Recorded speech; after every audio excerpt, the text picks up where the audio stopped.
এটা শুধু বাংলাদেশের ইতিহাসে নয়, বিশ্বের ইতিহাসে এই যে লোক সমাগম, এই যে উপস্থিতি, উৎসাহ, উদ্দীপনা, আবেগ আপ্লুত হওয়া, এটা একটা ঐতিহাসিক দিন হিসাবে বিশ্বের এবং বাংলাদেশের রাজনীতির মধ্যে নতুনভাবে অন্তর্ভুক্ত হয়েছে।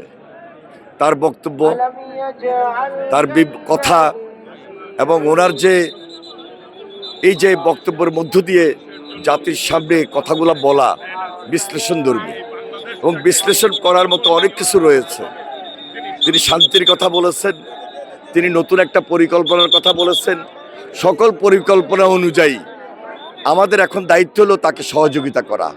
আমরা মহান আল্লাহ তাআলার কাছে শুকরিয়া আদায় করি যে উনি সুন্দরভাবে আমাদের মাঝে এসেছেন এবং আমাদেরকে এই নতুন পরিকল্পনা তুলে ধরেছেন।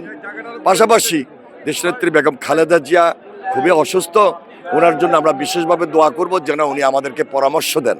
ধন্যবাদ সবাইকে।